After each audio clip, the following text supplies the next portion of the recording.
আমাদের মূল উদ্দেশ্য দরিদ্র অসহায় মানুষকে আইনি সহায়তা প্রদান করা। দরিদ্র, অসহায় ও সুবিধাবঞ্চিত মানুষদের আইনগত অধিকার প্রতিষ্ঠায় দেশব্যাপী জনসচেতনতা গড়ে তোলার লক্ষ্যে মাননীয় প্রধানমন্ত্রী শেখ হাসিনার সরকার 2013 সালে আজকের এই দিনটিকে জাতীয় আইনগত সহায়তা দিবস হিসেবে ঘোষণা করেন। এরপর প্রতি বছর এর মতো এবারও সারা দেশে বিভিন্ন কর্মসূচির মধ্য দিয়ে দিবসটি উদযাপন করা হচ্ছে। কর্মসূচির এই উদ্বোধনী অনুষ্ঠানে আপনাদের সকলকে আন্তরিক শুভেচ্ছা ও অভিনন্দন জানাচ্ছি। সম্মানিত সুধীমণ্ডলী, আজ আমরা এমন এক মহৎ লক্ষ্যে ও উদ্দেশ্য নিয়ে এই অনুষ্ঠানের আয়োজন করেছি, যার সাথে দেশের আইনের শাসন, ন্যায় বিচার, মানবাধিকার ও সামাজিক সমতা জড়িত। আর্থিকভাবে অসচ্ছল যে কোনো নাগরিক আইনগত সহায়তা পাবেন, এটাই স্বাভাবিক। আইনগত সহায়তা পাওয়া তার প্রতি করুণা নয়, বরং এটা তার অধিকার। কারণ বঙ্গবন্ধু শেখ মুজিবুর রহমান বাংলাদেশের মূল সংবিধানেই গণতন্ত্র, মানবাধিকার, সামাজিক সুবিচার ও সমতার বিধানাবলী সহ বিচার প্রক্রিয়ায় ধনী দরিদ্র নির্বিশেষে সকল নাগরিকের প্রবেশাধিকারের বিধান সন্নিবেশ করে গেছেন। দুঃখজনক হলেও সত্য, বঙ্গবন্ধুর হত্যাকাণ্ডের পর দীর্ঘ 21টা বছর আর্থিকভাবে অসচ্ছল মানুষগুলোর আইনগত সহায়তা পাবার অধিকারের প্রতি কেউ দৃষ্টি দেয়নি। ধন্যবাদ মাননীয় প্রধানমন্ত্রী জননেত্রী শেখ হাসিনাকে।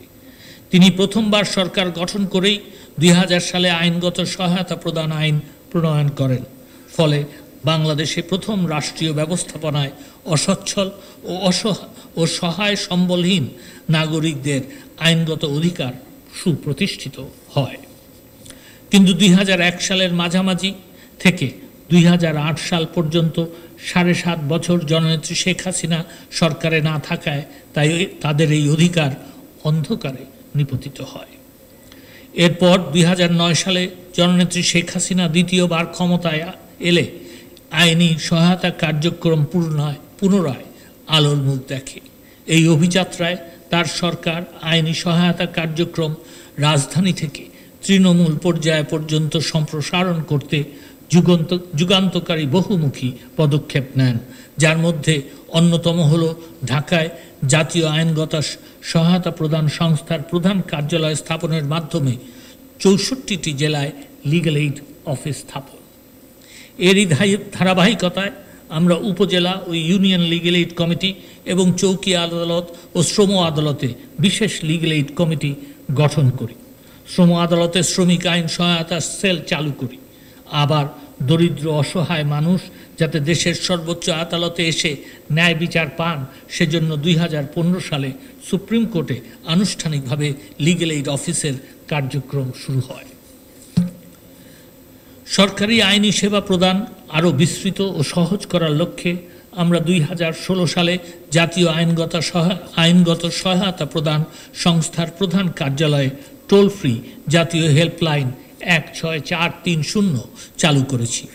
জার্মান সরকারের উন্নয়ন সংস্থা GIZ এর এক সমীক্ষায় দেখা যায়, বাংলাদেশের 87% স্থানীয় পর্যায়ে বিরোধ নিষ্পত্তিতে আগ্রহী এবং শতকরা 30% নাগরিক প্রাথমিক দণ্ডের কারণে প্রতিবেশীর সাথে ছোটোখাটো বিরোধ বা মারামারি যা স্থানীয়ভাবেই নিষ্পত্তিযোগ্য। এটি খুবই আশার কথা হলেও আমাদের স্থানীয় পর্যায়ে বিরোধ নিষ্পত্তির হার অতি নগণ্য। এর মূল কারণ সামাজিক পরিবর্তন, সামাজিক উন্নয়ন, মানুষের ব্যস্ততা এবং মধ্যস্থতাকারীদের প্রতি আস্থার অভাব।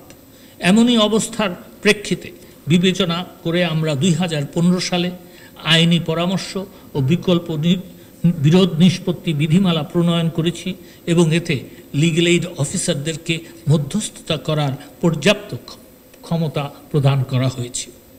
সুখবর হলো, উক্ত ক্ষমতা প্রয়োগ করে লিগ্যাল এইড অফিসারগণ জুলাই 2015 সাল থেকে মার্চ 2024 সাল পর্যন্ত 1,10,436টি বিরোধ নিষ্পত্তি করেছেন।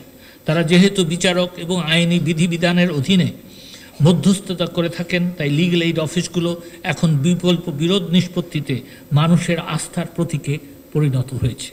এই আস্থা আমাদের ধরে রাখতে হবে, এই আস্থা আমাদের আরও মজবুত করতে হবে। সম্মানিত সুধীবৃন্দ, মাননীয় প্রধানমন্ত্রী শেখ হাসিনার বলিষ্ঠ নেতৃত্বে আইনের শাসন ও মানবাধিকার প্রতিষ্ঠা সহ সকল ক্ষেত্রে বাংলাদেশ এগিয়ে যাচ্ছে। স্বল্পোন্নত দেশ থেকে উন্নয়নশীল দেশে উত্তরণ করেছে। বঙ্গবন্ধু কন্যার নতুন স্বপ্ন 2041 সালের মধ্যে স্মার্ট বাংলাদেশ গড়ে তোলা। সে কারণে এবছর দিবসটির প্রতিপাদ্য নির্ধারণ করা হয়েছে স্মার্ট লিগ্যাল এইড, স্মার্ট দেশ, বঙ্গবন্ধুর বাংলাদেশ। এই প্রতিপাদ্যকে ধারণ করে সরকারি আইনি সহায়তা কার্যক্রম আরও সফল ও বেগবান হবে বলে আমি বিশ্বাস করি। শেষ করার আগে শুধু বলবো, আমাদের মূল উদ্দেশ্য দরিদ্র অসহায় মানুষকে আইনি সহায়তা প্রদান করা।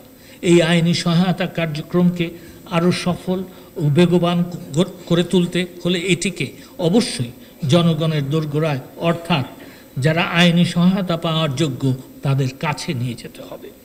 আর তা করতে হলে উপজেলা ও ইউনিয়ন লিগ্যাল এইড কমিটিকেও অধিকতর কার্যকর করতে হবে। কারাগারগুলোর সাথে যোগাযোগ বাড়াতে হবে। আইনি সহায়তা প্রদানকালে পুঁথিগত আইন প্রয়োগের দৃষ্টির পাশাপাশি সামাজিক ও মানবিক দৃষ্টিকোণকেও স্থান দেওয়া উচিত। পাশাপাশি আইনগত সহায়তার বিষয়ে জনসচেতনতা বৃদ্ধিসহ স্বপ্রণোদিত দ্রুত ও কার্যকর আইনি সেবা নিশ্চিত করতে বিভিন্ন সরকারি ও বেসরকারি সংস্থার সঙ্গে অংশীদারিত্ব বৃদ্ধির বিষয়টিও গুরুত্বের সাথে বিবেচনা করা প্রয়োজন। আমার বিশ্বাস প্রত্যেক legal aid committee, legal aid officer ও প্যানেল আইনজীবী সহ সংশ্লিষ্ট সকলে এ বিষয়ে দায়িত্বশীল ভূমিকা পালন করলে আমরা অবশ্যই বঙ্গবন্ধুর স্বপ্ন বাস্তবায়ন করতে পারব। এই প্রত্যাশা রেখে শেষ করছি।